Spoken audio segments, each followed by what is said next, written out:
Hello everyone. I'm now going to do that really awkward thing where you sit at the beginning of a live on Instagram and you kind of sit there. Who's done that thing where you go, hello, how are we all? Mrs. C. Depp, Lee Durrant, Faith Goodman. Hi Lee, hope you're all well. Hi Stacey Randall, hope you're all well, my darling.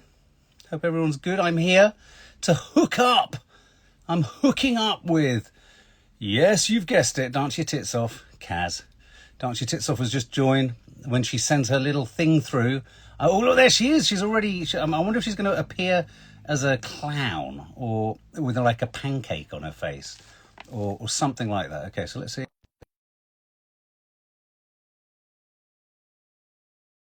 Just literally rushed dinner. I'm thinking, have I pressed something correct? God, it never tells you, does it? Something's going to happen in a minute, is it? Oh, there we go. No!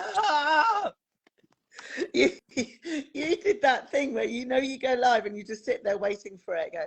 Yeah. Oh, hi. Yeah. How are you? I'm all right. How are you? I feel like I should have a glass of wine in my hand. Oh, it's so weird. So do I. So what I've got is I've got pure crack cocaine. Is that all right if I smoke a pipe? Yeah, no problem. Okay. I've got some heroin. Good. You inject your eyeballs, I'll do my nostrils. At least it's not your testicles. We don't want that. Well, we don't want to be doing that. No, not purple balls. How are you? I'm all right. I'm I'm all right.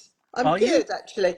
I am good, Mark. I'm feeling good, I think. I'm tired. Yes. But that's just life. Yeah, no. We've had an exhausting day. I mean, yeah, there's the tiredness of life and then there's the tiredness of self. Oh. I just thought I'd throw that one at you straight off the bat. Fucker. Now which one am I tired of? Am I tired of myself? Or tired? I'm exhausted.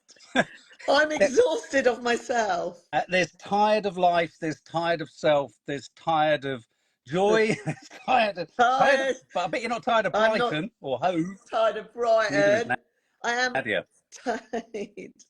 I think it's just tired. It's the weather as well.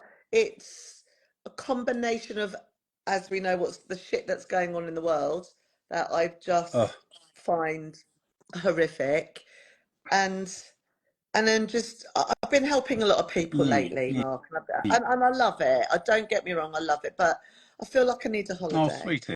Without alcohol. Well, okay. Well, let's make this, however long we chat, like a holiday of the soul. Fucking hell, let's do it. Let's do it. I've got tickets. I've got my passport. Let's jump on the. But it's weird because Nadia said to me that she said, "Oh, Kaz has stopped drinking for a month," and it's weird. I mean, obviously, I haven't socialised enough with you to kind of think of you as a drinker. Though that said, I've edited enough of you in vlogs to know you like a drink. And you're very funny, and you're very yeah. When Nadia said, yeah, you are. But when Nadia said that, I said, God, that will be difficult because when CAZ comes to the party, CAZ comes to the party. Now that's really interesting you said that, because two people in this last 44 days of not drinking, not that I'm counting, 44 days. No. One being your wife said to me, you're better without drinking. I'm like, yeah, but I do think that's a lot because we compete for airspace when Nads and I are together. And then, she just takes over. And then one of my oldest friends, a 30 odd years friendship, he said to me, I think you're better without drinking. Now, isn't that interesting?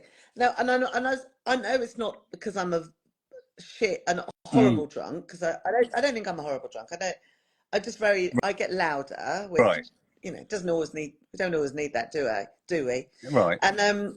And then also, I think, what was I going to say then? Yeah, and I think I get that because sometimes I think I can be. I don't have a filter. I don't have a filter when I'm normal. Yeah. Yeah, but you see, I don't have a filter on. I mean, I suppose it's a hard one, isn't it? The whole kind of not drink, because I mean, I have a weird thing about like the whole dry January thing, you know, about stopping drinking. I've been doing lives. I didn't do one last week, but I've been doing lives on Thursdays. On your YouTube. Thursdays, and I was, you know, and I'm kind of, the jury's out for me on whether the whole dry January thing is worth it, whether it can work, whether it kind of, you know, you know, when you stop drinking, the question I think to ask is, am I stopping drinking as a sort of, you know, like I'm going to cut out, and not quite the same, but I'm going to kind of improve my diet. You know, there's things happening for me physically where I know if I have too much salt, too much fat, diabetes, you know, there's literal physical ailments that you can get. And then, of course, with alcohol, there are so many ailments that you can get, but it has this really clever, deceitful aspect that makes you feel, for a moment, fortified, excited, mobilized, and suddenly, yeah, you're right. You're kind of, you've got no inhibitions anyway, but like literally those inhibitions just go out the window, and it's kind of like, it's, you know, it's anyone's guess what the fuck's going to happen. And absolutely. And and I've just been speaking to my sister and my dad actually, and we were I went out on Saturday night to just for a takeaway around some friends in their house. It wasn't anything, you know, and I wasn't drinking.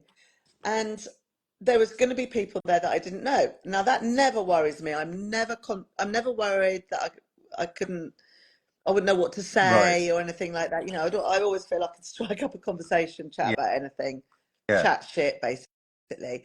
But I was a bit like, oh, I'm going to be really bored because I wasn't drinking. And I was like, do you know what? I realised I haven't been out on a social occasion ever without drinking. Wow. In the last, maybe like, I don't mean getting drunk, but maybe like just having a glass of wine or I can't, honestly, I cannot remember. I've been to festivals and not drank because I don't like to use the toilets, so I'm too scared if I get drunk that I'm going to be in one of those pissy shitty toilets. So I don't drink alcohol when I go. So toilet phobia forces you to not drink at a festival. Yeah. Wow. Well, I don't think it's a phobia. I just don't want to. Don't want to get mucky. So I do not want to pull my knickers down and them to fall in the piss that's on the floor. But what was really interesting about what you said then was you said I'd go out and I'd get bored. Do you mean like you'd get bored because you'd get stressed by how to kind of solve the conversation, and because my worry is always that when I first stopped drinking was, oh fuck, I'm going to be so boring. I'm going to be so fucking boring. I'm going to be sort of so self-aware of every conceivable part of this conversation that I'm not going to be able to let go, be free, go with the flow. You know, I mean, what I didn't realize was that, you know, when I then look back, I was really everyone else's entertainment as they were sitting back. That is exactly as well, Matt. I'm entertainment for a lot of people. So I've had that, oh, why are you drinking? You're going to be so boring. Right. And I'm like, well, I don't think I'm boring without drink. So why am I now? I'm sure I can still go out and have a nice time and be entertaining but just not take over, because I felt like I took over. Right. Well, I do take over. I know I do. I love entertaining and making people laugh and being stupid. Yeah. And I think and then I was able to do that on Saturday, but also everybody else was able to do that as well.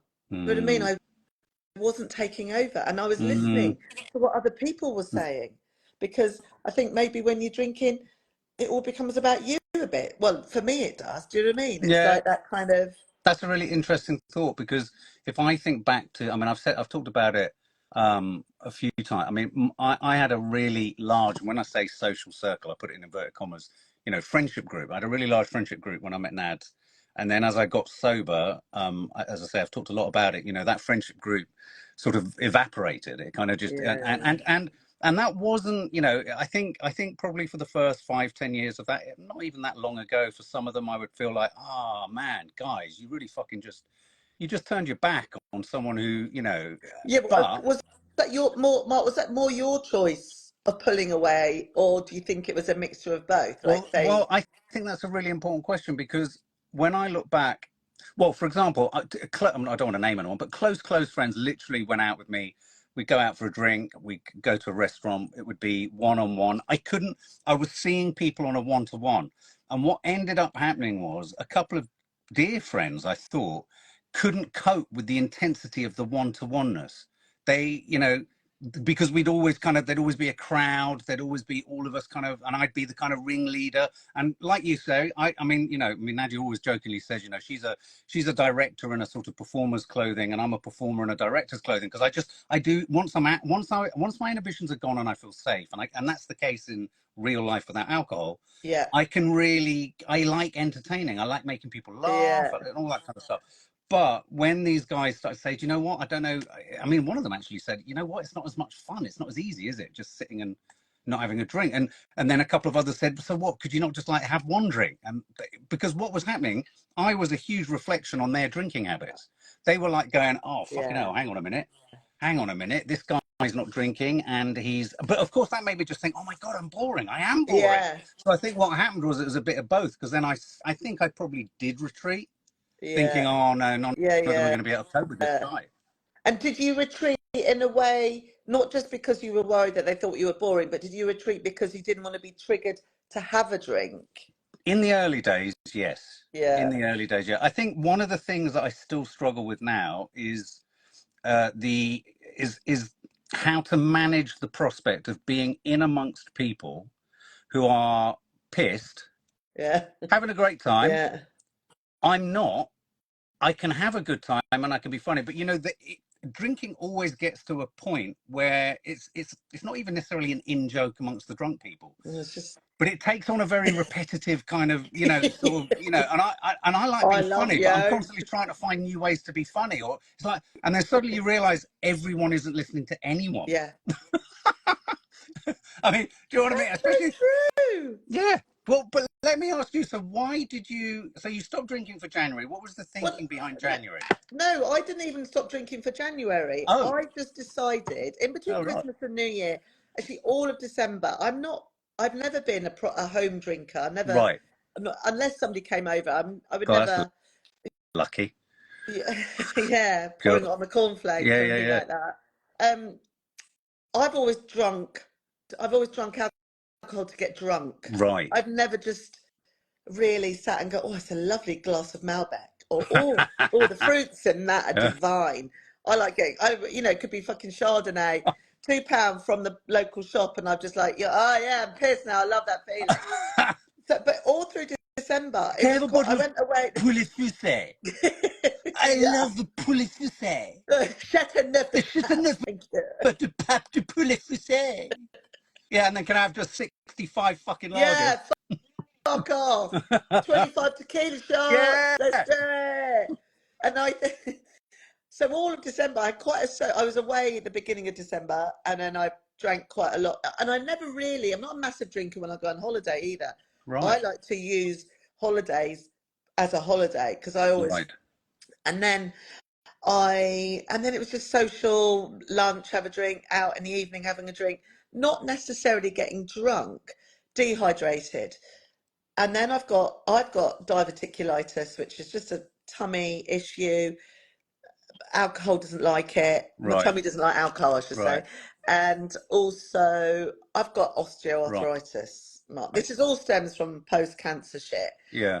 And I remember in between Christmas and New Year, a couple of days I got up, I was working, and I just sat on the side of my bed, and I was just like, fucking hell, my body is absolutely aching, all my joints, not just my knees.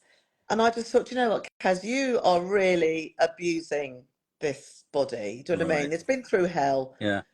Anyway, I just thought, you know what, I've got New Year, and then I was going out for lunch on New Year's Day, and I thought, well, I'll have a glass of wine with my friends, and then that's it. And I just thought that was it. I just said, I didn't tell anyone I was doing dry January. I just wasn't drinking. Right. And why have you kept not drinking? Because it's only literally in the last week or so that I think I'm feeling the benefits. Like, it's hard because the weather's damp, and then the dampness isn't good for my joints and stuff. Yeah. I'm sleeping better, Mark. Yeah. I'm on sertraline for anxiety. So do you know what I mean? I'm drinking and then I'm Yeah. feeling like that alcohol fear the next day, beer fear, whatever you call it. Mm, I don't sleep very much. mm. I don't sleep very well, and then you're like, I get panic, palpitations, my joints ache, wrong food Yeah, choices, yeah, yeah, and I just thought, you know what? I'm just gonna see how I yeah, go.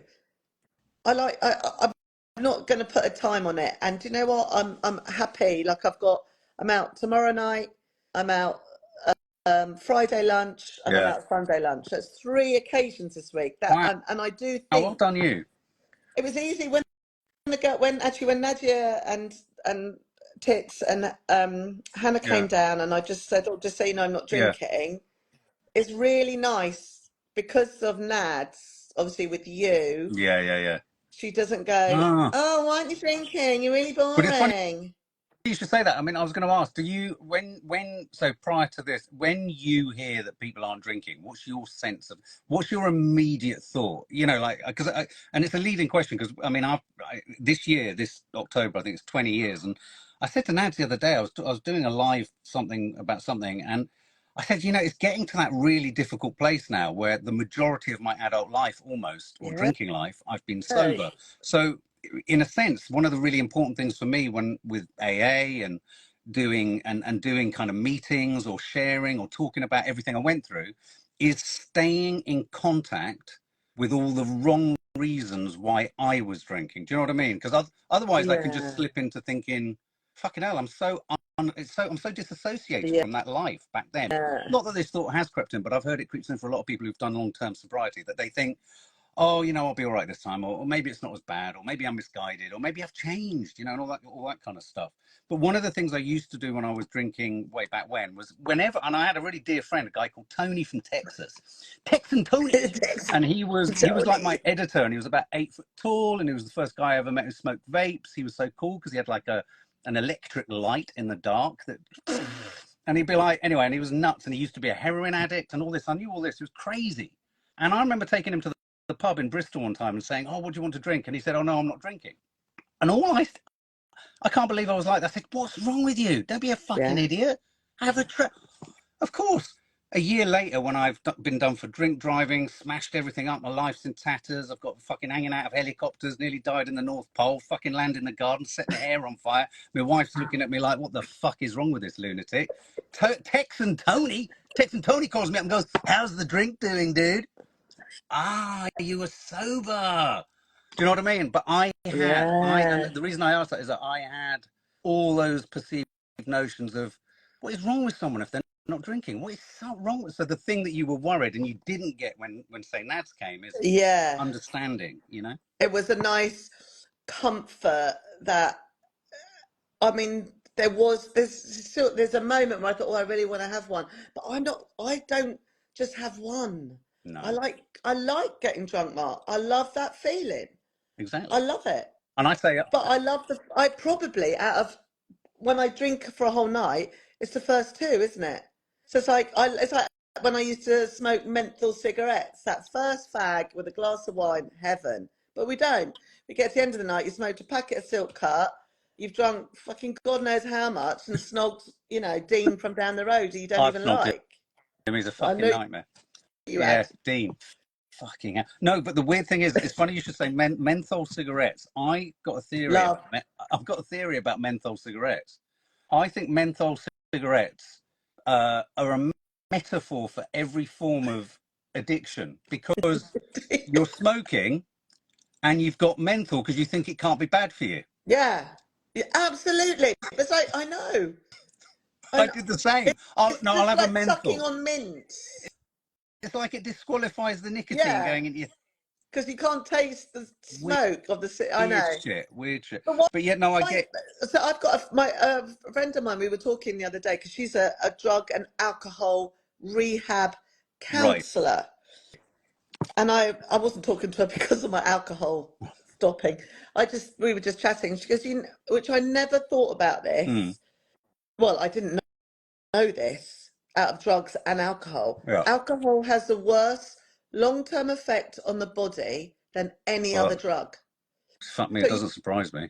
you can stop heroin, cocaine, and your body will recover quite well. I would hope. I don't know that definitely, but if you're an alcoholic, or sorry, if you've got a relationship with alcohol that is probably a little bit out of hand, the long-term effect on your body is hard to recover from.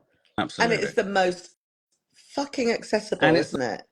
the one, as we always say, it's the only drug that you have to apologize for not having a drink. It's like, oh, I'm sorry, I'm not drinking, or oh no, you wouldn't say, oh no, I'm sorry, I can't inject my fucking eyeball again, or I'm really sorry, but I can't chase the dragon off the crack of my friend's arsehole. You know what I mean? It's kind of like I can I do can't. that.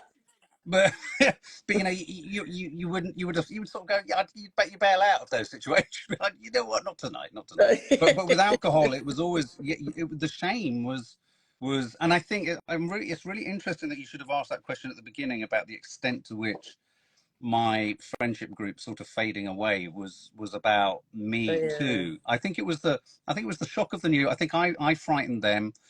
Then I got frightened of them. And then that didn't help. But do you ever, when you go out now, do you ever fancy a drink?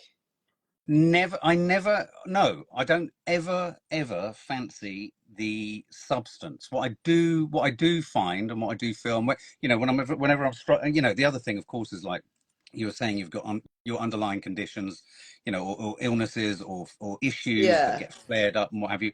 I mean, mine are, I realize now that the ADHD has been there since God knows when, high fucking off the scale apparently, and then the bipolar, which was there from a young age, obviously.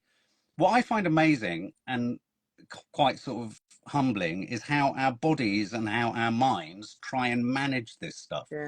So alcohol just happened to be the substance that I went to time and time again to manage the lows, I thought, but made them worse. To amplify the highs, which just meant that I then took cocaine as well.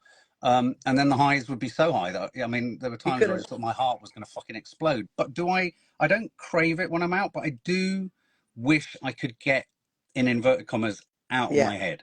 I hate being in here.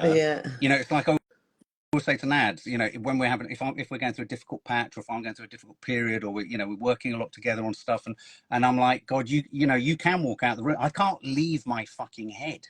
I can't walk away from it, and I think, and I don't mean that in a sort of poor me way. I mean, I think that's what alcohol gave me, was an ability to kind of role play myself away from myself. And I think that's what it's, and also, as we know, it can be an avoidance of so much, can't we? I mean, I've got two very, very, very, very close friends, sort of, 30, 40 years of friendship, and they both drink regularly every night, functioning, I would say, alcoholics, they would admit that.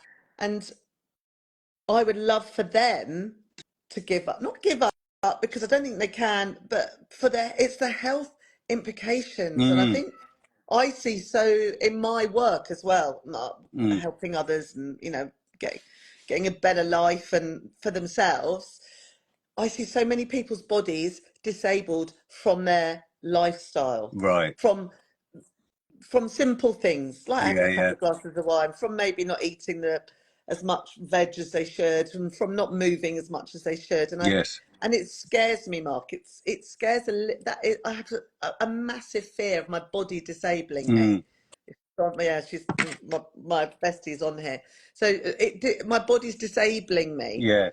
Disables me, and with the alcohol, it disables it more, and I can't. And it scares me. It was something between Christmas and New Year that I really thought, and I'm on my own, and my job's physical, and I love exercise. And I don't want to make it worse. And it's that. I mean, that's what. I get it, and also, I mean, I also think, I mean, I remember when Nadia did. I think one year, Nadia, I think she almost hit 100 days, and she's told me she did 100 days. And she really, tell you she felt good? And but like you've just said, you've kind of concurred with her that she only really felt. So these ideas of dry January and sober October, or whatever the fuck it's called, it's they're a month. I mean, you know, they're a month. Don't think things in life make me fucking laugh. It's a month because a month's a fucking arbitrary thing anyway. Fuck that shit. You know, just because you say, because it's 31 days, why not reach beyond 31 days? It doesn't mean, you know, and why does it have to be 31 days? So I find all that stuff so sort of, it's because it's neat, it's because it's commercial, it's because of all this kind of stuff. But yeah, she said the same thing. She kind of, it was only when she got way past January, towards the 100 days, that she began to feel it in her sleep, in her, you know. I mean, the thing is, I sometimes wish I could travel back in time to feel the benefit of not drinking again. I mean, that sounds like that. You see, if I was in an AA meeting now, they'd say, that's you lining up a relapse, that is. And I'd be like, no, honestly, but there is that thing of wanting to kind of look back and kind of, you know, be reminded of just how awful it was. And I think, you know, again, that is the point of 12-step meetings and all that kind of stuff. I mean, as you know, I'm not an AA advocate, but I take bits from it and I use bits from it. And those are the bits that have kept me sober. I think ironically, if I'd stuck into strict sobriety rules of staying sober with AA, I think I would have lost it. I think I would have lost, for me, I would have lost my sobriety. I would have felt restricted. I would have felt hemmed in. I would have felt, actually, interestingly, solely defined in only those terms. And I didn't want to be. Do you, but the other, no, when you, sorry, Mark, I totally interrupted you. That's So all right. that, how you felt when you Yeah. were drinking, how do you get that feeling now? Is that through, do you get that through your exercise? I get it through exercise. I don't stop creating, working, making stuff. I mean, that is a huge cross addiction. I mean, one of the problems that I think is the ADHD thing. Nadia has a very, and I think, I don't know if you are ADHD. Actually. Yeah, I am. You are. I think you and Nadia have a very outward. It's an outward kind of fizz. I like to call it a fizz. Mine is a kind of inward fizz, which is sometimes paralyzes me because it's I can't have a thought. It's like it's too fizzy. It's too fizzy. I have one thought and then 20 million other thoughts come out of it. And then I have the 20 million thoughts off the 20 million thoughts. And sometimes that can be a great instigator for hyperfocus. At other times it can just completely fucking perplex me. But the thing is, going back to that high function, what they call it high functioning alcoholic. You know, I mean, no one knew I was drinking. When I went into rehab, I was working at RDF and they were like, what the fuck, are you joking? I was just a heavy drinker, just like everyone was a heavy drinker, you know. But you know, so in terms of where do I find that now? Exercise really does it for me. I mean, Nadia's always bemoaning the fact that I haven't, you know, embraced any kind of mindfulness. I've tried yoga. When I've done yoga and stuff like that, it's... but it is so, I mean, I mean, that's my problem with it. But you know what? That attitude that I have, when we did a retreat a while back with lovely Rachel, and it was so good. All I ended up doing was sobbing in the back of class. And, you know, just cry. Well, I mean, crying in pain and crying emotionally too, because so stopping is really hard for me. So I do it a lot through work. I mean, there've been times where sex has done it, you know, and so where do you find that absolute? I think it's busyness. I think busyness is where I do it. But then that can be at a detriment to you not switching off. Totally. And it's so exhausting. And then of course, if that's then, I mean, it's my issue is that if then that kind of intercepts a bipolar dip, which I had about 3 or 4 days ago, it's horrendous. I mean, you literally enter an epileptic, fizzing headed depression where you literally want to just sink into the floor and you just want to be hidden in a kind of hermetically sealed thing. And you don't feel angry or anything with anyone. You literally want to, you feel voided and you want to be voided and you want to avoid. So it's just that, take me away from all of this. But the other thing I always liken it to when, I mean, the worst for me emotionally was when I lost my mum. Of course. Was I wanted to take my head off, take my brain out, leave it on the side, and just put my head back on again for it to be empty.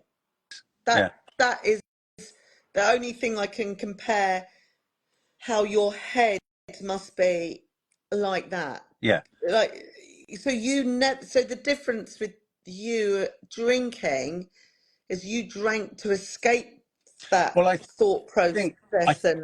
I think drink took me out of my intellectual kind of head and it took me into a primal place of disaster.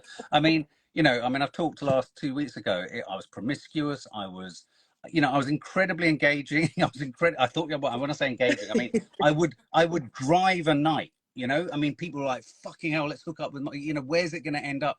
And it was only when I got sober that I realized, oh my God, all these people were literally they were passengers just watching the car crash happen.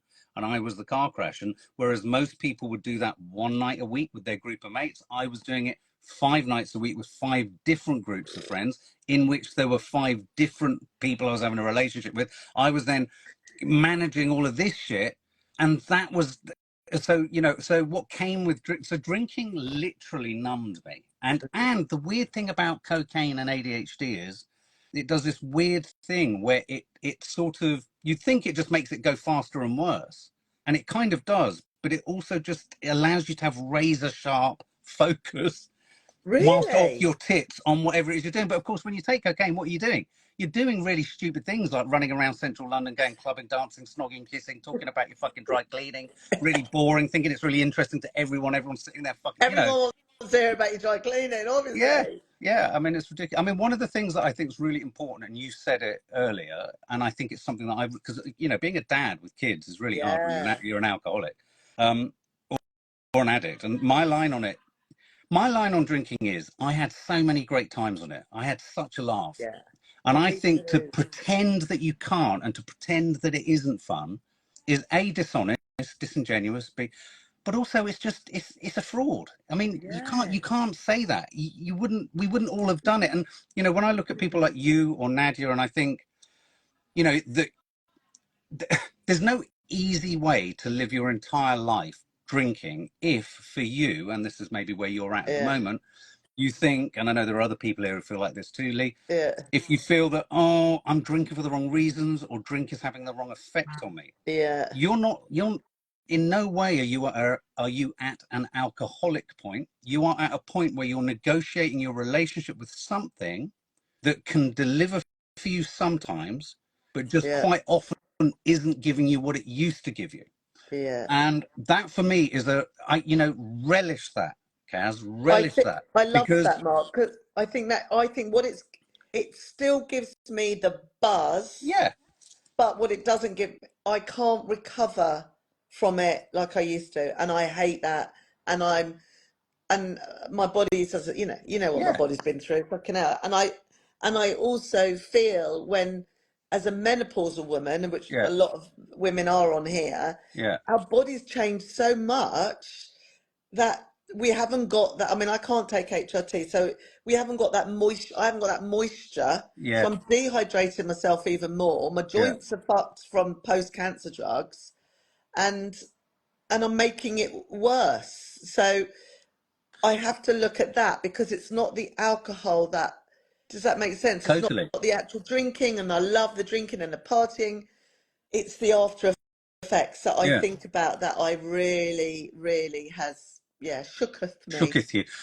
Yeah, exactly. And I mean, if I look at, you may well with this kind of what I call, I mean, when I went into rehab, I describe it as like microwave recovery. It's like, whereas, coming off the street and going into an AA meeting, I literally doff my cap, get on the floor, and I just congratulate anyone who manages to do it like that, because I could never have done that. But so So I feel what very. did you stopped, and then you Well, stopped I yourself? booked myself into rehab, and then went on a 2-week bender where I just disappeared, knowing this was it. This was my last hurrah, and then quite literally destroyed parts of central London, and then and then booked in schedule. You've got to know the only thing. I mean, this is talking about people who are alcoholics. I mean, I think the Sober Trekker posted something the other day.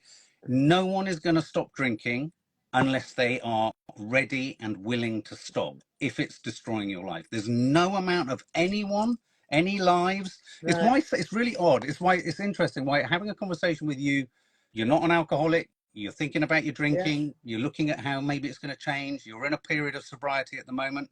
What I love about this is I'm not talking to you about, am I an alcoholic? Are you an alcoholic? Yeah. All this kind of stuff. Because actually, there's fuck all I can say, or anyone can say on these platforms, unless the person wants to do it for Yeah. themselves and they have a problem, get all bets are off. But what is really interesting is I would say that, for someone like you now, I think Nadia has managed to get to a place in her life, and let's not beat around the bush. She was an absolute fucking caner. She was a nut job. Yeah. And it was a lottery. Either one of us could have gone, or both of us could have gone the same route. Pregnancy happened at the right time. Maddie happened at the right time. My car crash, my rock bottom, all happened. You could say, and this is the way to go back and look at it. It all happened at the right time, and it all meant that this, what we have now, has emerged from that.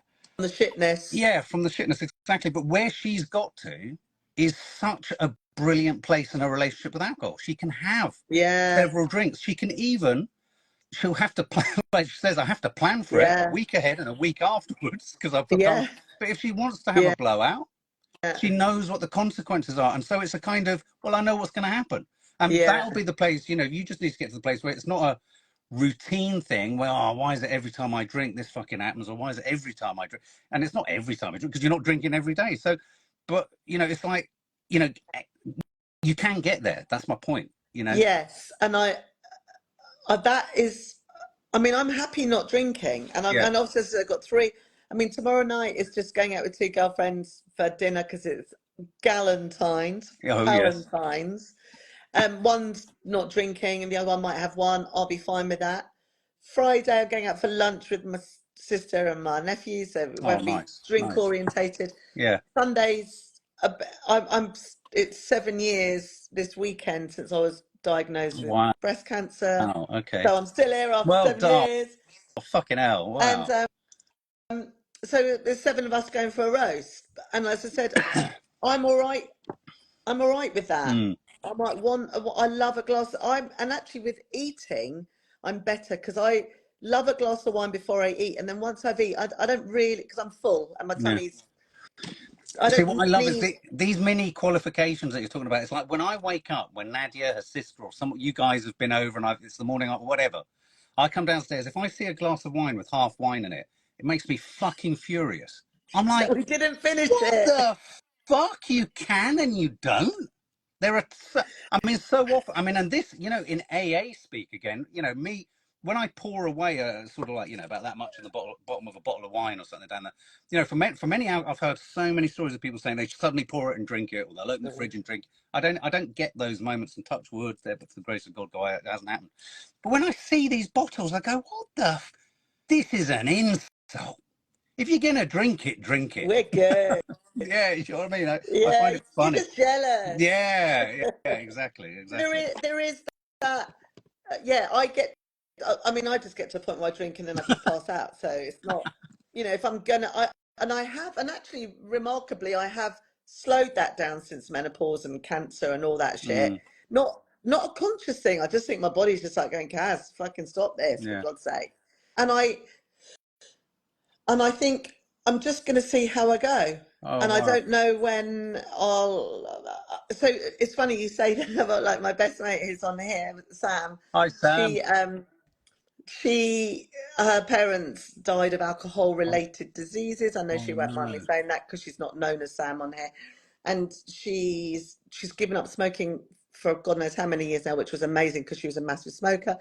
And she's a big drinker, and she's an everyday drinker. She's a bottle of wine a night drinker. And we used to live together and work together, and we used to send the taxi to the fucking petrol station to go and buy us 20 silk cut after we tried to smoke the butts out of the ashtray. Wow. And we'd be drinking the dregs of like brandy that we don't even drink just to get that feeling. We had, like you said, Mark, we had the fucking best time. Yeah. If she said to me, CAZ, if I was drink, go on, run down the road naked. I would. You know what I mean? I've got no inhibition. Could you have imagined us getting annihilated drunk at the same time? No, you and Nadia together. Christ almighty. What you see, one of the other things that I think is really important that I don't hear enough, or I think, I've talked about this before. When I say this, qualifying, Richard E. Grant doesn't not drink because he's in recovery, but he doesn't drink alcohol. And when I had the privilege of working with him years ago, I talked to him briefly about it, and it was to do with his father's relationship with alcohol. And one never knows whether there was that connection there, that he associated with us. My grandfather didn't drink all of his life, and I realized afterwards that was because his father died of cirrhosis of the liver. But the thing is that what he proved to me, and what he literally, I mean, I've never said this to him, but he single-handedly proved to me you could be as chaotic, exotic, surreal, uncontrollably exciting, excitable, excited without a drop of alcohol in you. And I remember when I worked with him, and that was back in 20.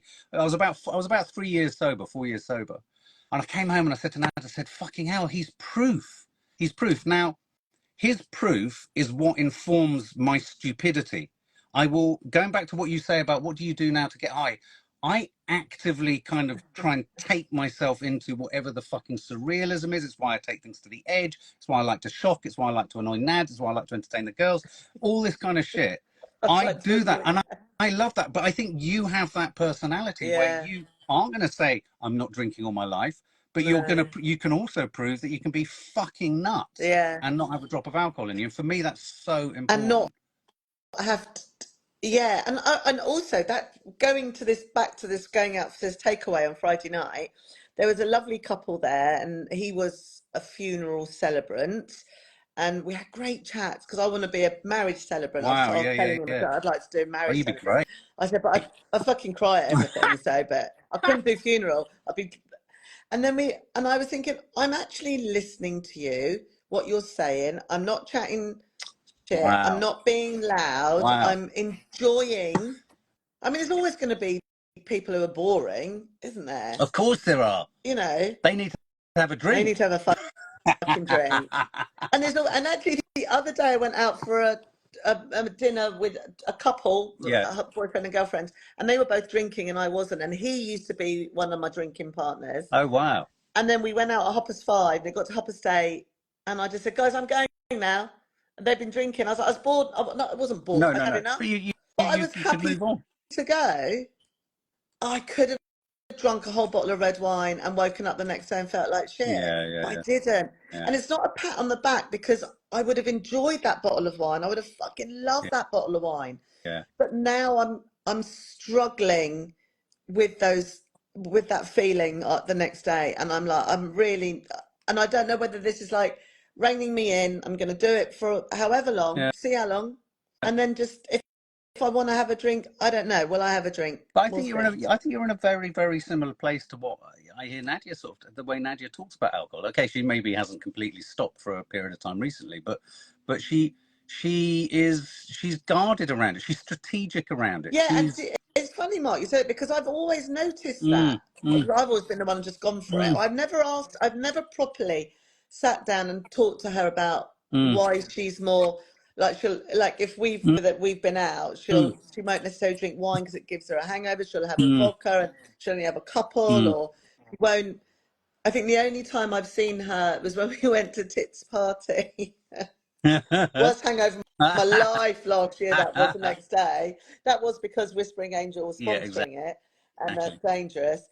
But I'd like to chat more to Nads about that, because feels like you're at a very similar, and you're at a similar place. And I think the other thing to always bear in mind for anyone else who's listening to this, I'm seeing lots of comments going out with people saying they relate and everything to this, is I think if there's something I wish I could share sort of as a kind of I don't know, a sort of bullet of wisdom of some form, is to not be afraid of the total contradictions around all this stuff.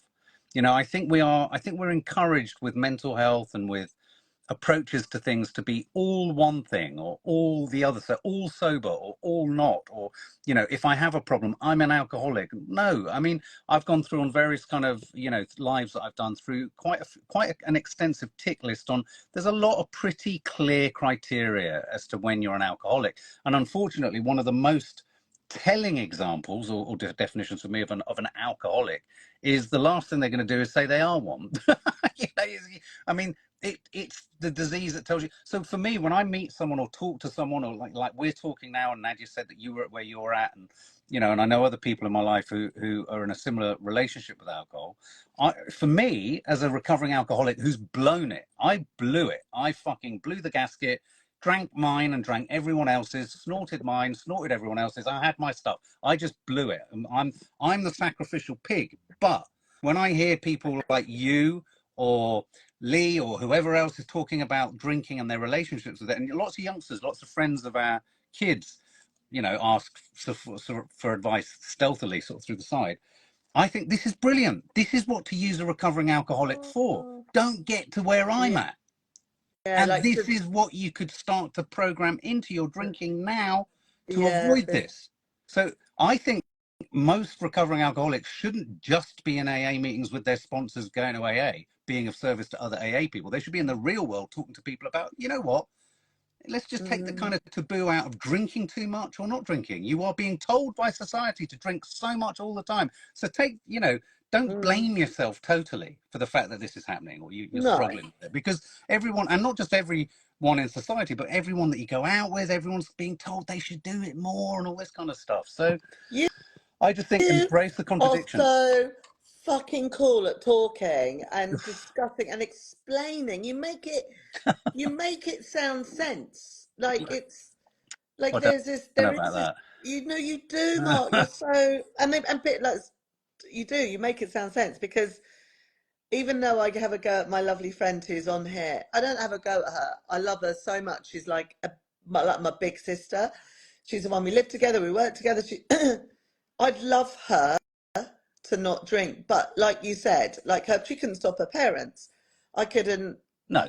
You have to get to a stage. Yeah. And I think and I'm lucky because I do think I'm lucky, Mark, because I'm not an alcoholic.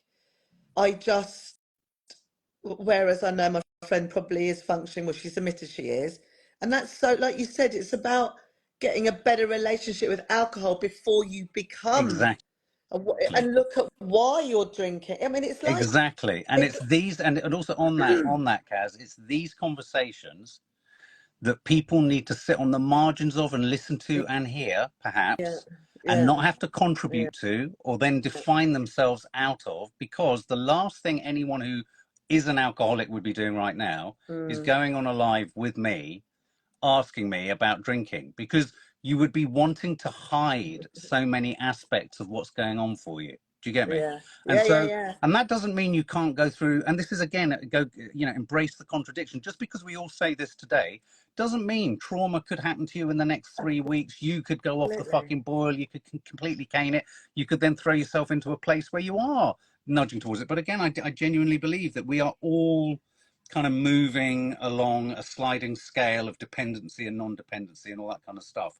What works for me, and it really does work for me, and I don't know if this is a bit of OCD, a bit of whatever, being on the spectrum, I know it was that for me. It's gone. It's gone, not is, never, will not, ever. Never again. And as long as I know that, then okay, I can work within those parameters. But the last thing I want, and this isn't the case for this isn't the case with all recovering addicts or alcoholics. I want most people to be able to have fun with alcohol still, and I don't mean like have fun, like keep drinking all the time. I mean like protect it, look after it, treat. And I think the line I used to always use with the kids was, don't make alcohol your best friend. Make it an acquaintance you look forward to meeting every now and then suddenly it kind of keeps a sort of fizz to it. And and I think that is exactly it, Mark, because it's when people turn to alcohol for the wrong reasons. Exactly. It's like the worst thing for menopausal women, I'm just going to say this out there, is we're tired, okay? We're tired. So what do we do? You're exhausted. And so what do? You think, oh, I just need a glass of wine. Worst thing you can do. It's just going to make you sleep worse. You're dehydrated. You're going to have a fucking headache when you wake up. Worst thing we can do.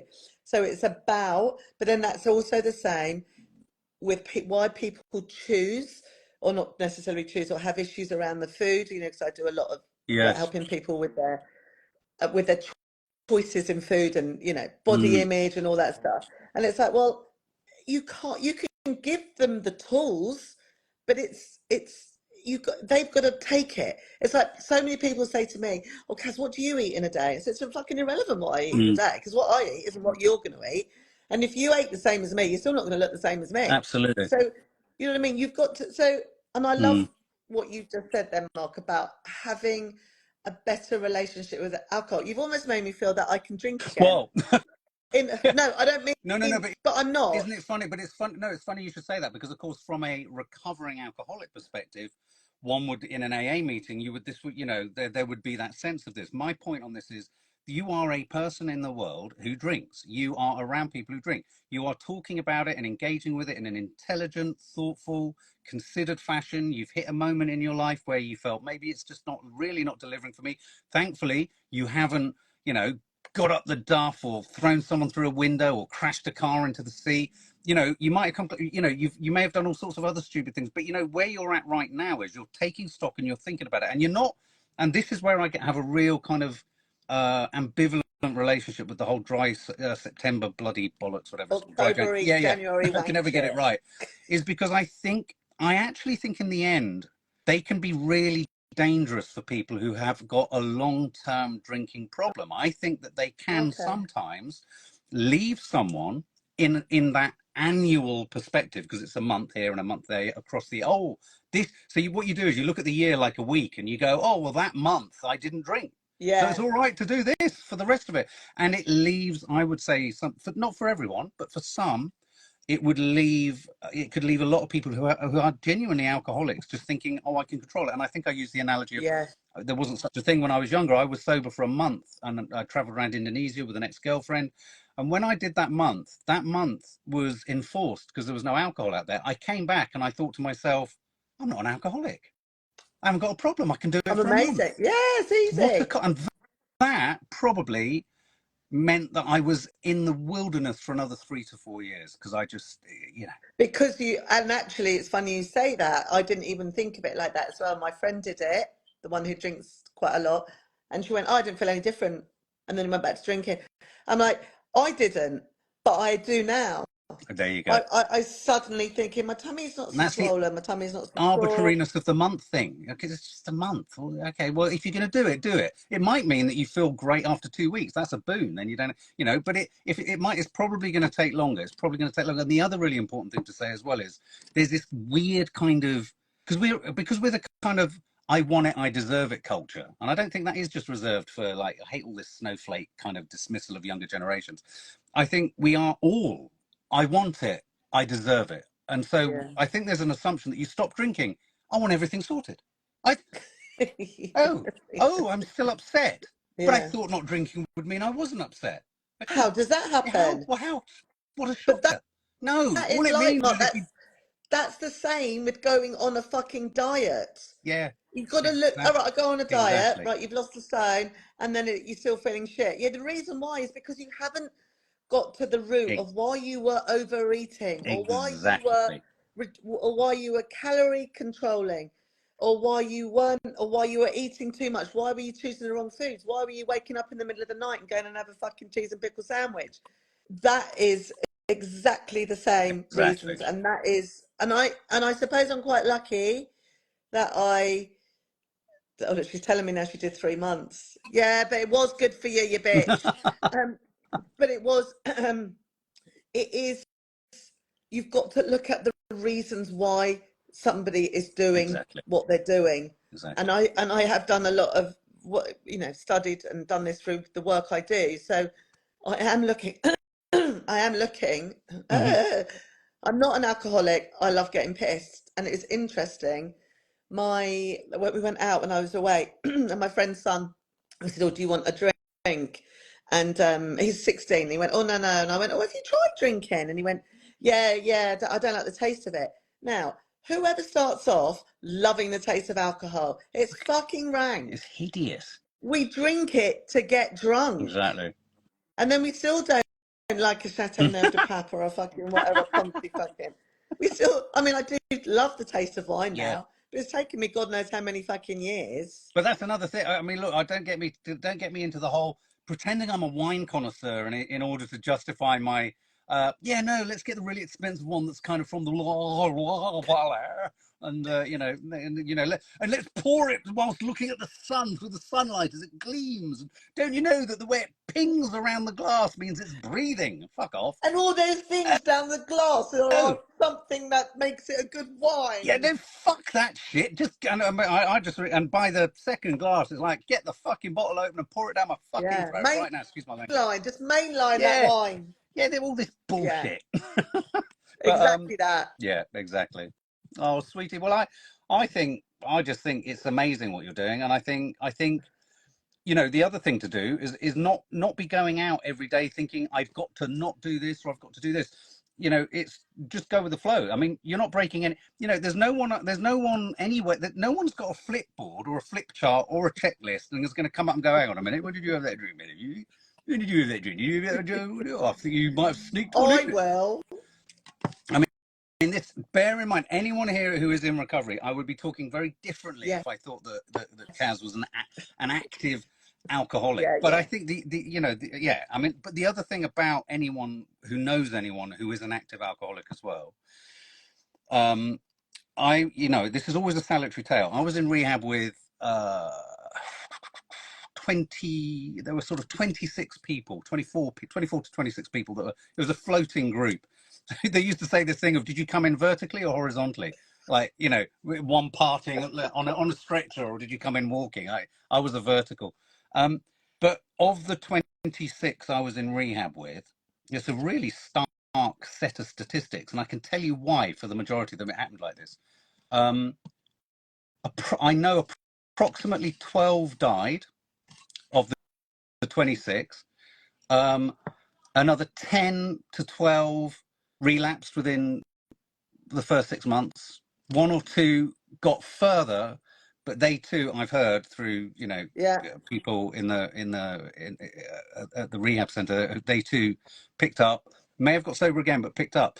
And I think I'm the only one there, for the grace of God, that hasn't relapsed in that group. And when I think of some of those people who I was so Bloody close to and I hell. went through so much with, the one common thread, which was so difficult to witness, was that even though they'd got to rehab, even though they were walking the walk and theoretically talking the talk, they didn't want it enough. They didn't want sobriety enough.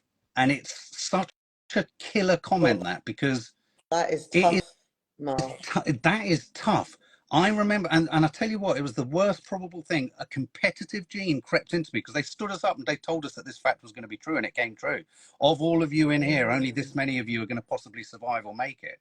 I was like, I want this. I want this. I am not fucking dedicate the same stubbornness to this. And of course, so many people do. This just happened to be in my group.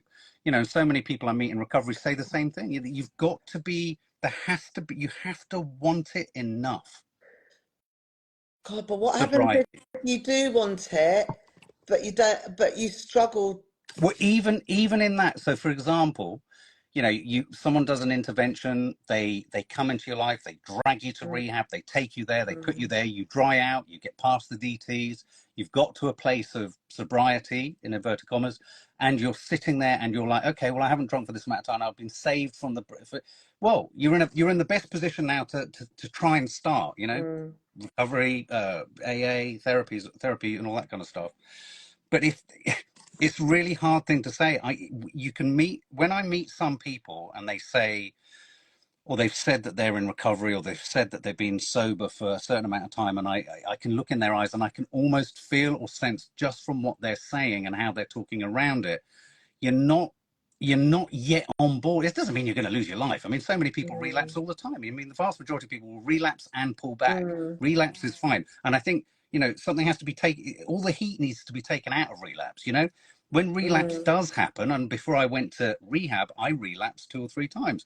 You know, you pick up, you dust yourself down, and you start again. But it is just in the long termness of a life, you know, otherwise, why are there so many children of adult alcoholics, when those parents, of course, doesn't mean they don't love their kids, they didn't want it enough. And so many of those children of adult alcoholics say they didn't want me enough, they wanted the drink more. And you know, and it's a really difficult thing to talk about, That but you've is got so to want hard. it. You've got to want it. And so sometimes I feel like, you know, just saying, you know, you get competitive about this fucking thing. Yeah.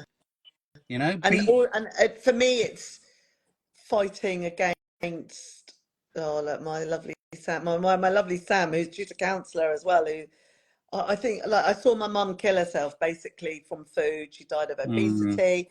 She was so unhappy. and she was in her marriage, and she died of a blood clot to the lung due to morbid obesity. So Wow. again, that's a thing for me where I think, and actually at 57, which I'm going to be 57 this year, so that's another trigger as Right. well, where I'm thinking, do you know what, Kaz? Yeah. I've got my food under control. That's Yeah. fine. But I just think it's that you just didn't change for me. Why didn't you? Why didn't you? I wanted you to be here. You've never seen my nephews. You haven't seen my sister get married. Why didn't you try Mm, for me? That makes me sad. That, mm, but mm. then I look at it as that I don't look at it that she didn't want it enough. I look at it as that she didn't know how No, no, to. no, no, absolutely. And when you say that, I mean, I'm talking about people that I've seen put into rehab care, Yeah, taken into recovery, given yeah, given all the steps, given all the tools. So many, and that's why I go back to, trying to do that from a standing start off the street into AA. My God, how and when, and it's a different kind of recovery. I couldn't have done that. So it's, I'm talking very much about when you've got all care is coming around you, and effort and attempts and family have been searingly honest with you, and you're all in that position in conjunction to each other. If at that point you've got to want it enough for yourself, at that yeah, point, as part of the contract with everyone around you who loves you, all of these experts who are helping you, you have to meet them yeah. with something. And that doesn't mean it's going to happen the first time, and it is a disease and it is an addiction. And you're absolutely right, like you say, your mum, it wasn't that she, I saw Cookie Carol Oates was just saying, my dad loved me, but he couldn't slay the dragon, a beautiful man.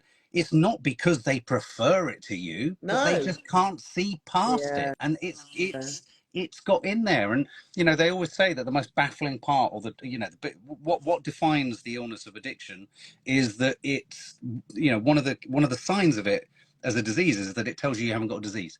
That's Yeah. what it does. Yeah. Like you That's said, how. and like you said, Mark, an alcoholic will never admit they're an alcoholic. No, So that's like the disease telling you you haven't got a absolutely. problem. Yeah, It's absolutely. not rocket No, science, is it? We know not at all. Not at all. you Not are you're just like the best for a recovering alcoholic. You still say about drinking. You still say you should not should, but you know. if well, because I want to live my life honestly, saying, well, I wish I hadn't fucked it all up for myself, because I know that there are many situations where a harmless couple of drinks that could get you through a social situation, and then you meet people and have a good time. I miss not having that. Yeah. Wish I wish I didn't have to go through all of the self-awareness and fear and worry, and in the end curtail my social life as much as I do or have done. I'm trying to do less, in a way that, because I can't have a drink. So for me, why I wouldn't want it on anyone else in the world, Mm, because we live in a culture where, it can ease things. But mm, it's like anything, like, mm, you've talked really eloquently about the whole food thing, and Nads talks about that. The thing about alcohol is, we can all live without drinking it, but you've got to fucking eat. I mean, that's a whole other conversation. But I mean, we've got you another can't one for not eat. another day. You can't not Yeah. eat. I mean, if I was No. told I had to stay sober, but I could not, I'd always have to have a sip of, I don't know, vodka every day. I'd be like, fucking hell, I wouldn't be able to do it. I wouldn't be able to do it, Yeah, exactly. because I'd get that sear. I'd just get that little kind of fortified sear down the throat, and then suddenly it kind of starts to tell me that, okay, you can fucking do all of this sort of stuff. I mean, it's funny because when you ask what do you do instead, I think I generate. Maybe I'm fermenting my own alcohol in my body. Maybe maybe I'm. I don't know, because I In your gut create that sense for bacteria that myself. NADS feeds you, you've got actually alcohol in your It's belly. why I like dried fruit. It's because basically it's on its way to Sugar. becoming wine, isn't it? And it's sugar, isn't it? It's Yeah, like you swap one for the other. exactly, And but it exactly. and then so then there's yeah, it's like when you see people swapping a diet for another diet, it's like, well no, why are you doing that? What's going on? Yeah, So it's you've like, got to find the root of it exactly. to be able to get through Give up that, haven't you? the alcohol, then go to menthol cigarettes, then go then go to polos, Obviously. then go to chocolate. Then Tic Tacs, I think the and then you'll menthol. be fine. That's so funny. Well, look, what Go. I'm going to do, Kaz, I'll upload this on the feed, and then we can share it to people. Thank you, Mark. Yeah. Do you know what? Oh. You are just amazing. And I know you hate it when people say that, but fucking hell, I love your analogies of things. You're like a counsellor. I feel like I've been counselled. Oh, bless And I you. feel like you've actually made me feel, and it's funny you said about not, don't feel guilt, like, you know, no one's going to be checking up on you. I feel like that for Right, me. right. So it's like so, and then somebody said, will you feel guilt, like you failed if you have a drink? At the moment, I will. Yeah, at the moment, and that's all right. But That's like now, I'm going to plan and then I'm going to plan. It's just going to have one. I don't know. yeah. And actually, no, I'm not. I don't even think about it. Well, don't even think about it. And the last thing you should come out of this thinking is, oh, actually, you know, there's a. All I would say is it's working for you now. I would stick with it for longer, and I would, and when and if you do start to kind of drink a bit more again, or you're in a sort of drinking scenario, just it's that conscious eating, isn't it? Just be conscious about it at that point. Just think Yeah. about it. Just think, okay, why am I having this now? What am I doing it? What and you know, it's as much as that. If in 6 months' time you come back going, fucking hell, that was a mess, Mark. Look where I'm at. Look at, you know, well, then we'll have a different conversation. Yeah, you now I'm fucking going to AA meetings with you bastard. I'll be your sponsor. Thanks, love that. Wanker. He told me I should drink, so I am. Exactly. Well, you're not going to get that kind of chat from most people who are nearly 20 years sober. I think it's so important to be realistic and be and acknowledge. It's like with all my girls would look at me. I mean, they all, you know, I feel that they all four of them respect what I've done and what I've gone through. But if I sat there and pretended I didn't have and if I pretended I hadn't had a good time on it at all, they would literally be like, you know, so anyway. Oh, sweetie. I love that. You're amazing. Oh, I love you lots, darling. I'm going to go and drink water. I'm going to go and pour myself. I'm going to pour myself a vodka and tonic. Yeah. Imagine if I relapsed off it. That's dark. I'm getting dark now. Don't. Now if you will never let me speak to you ever again. Yeah, let's do it. Oh, sweetie, look, lots of love. And I'll text you straight after. Love you. Bye, everyone. Thanks, guys. Thank you for listening. Bye. Bye.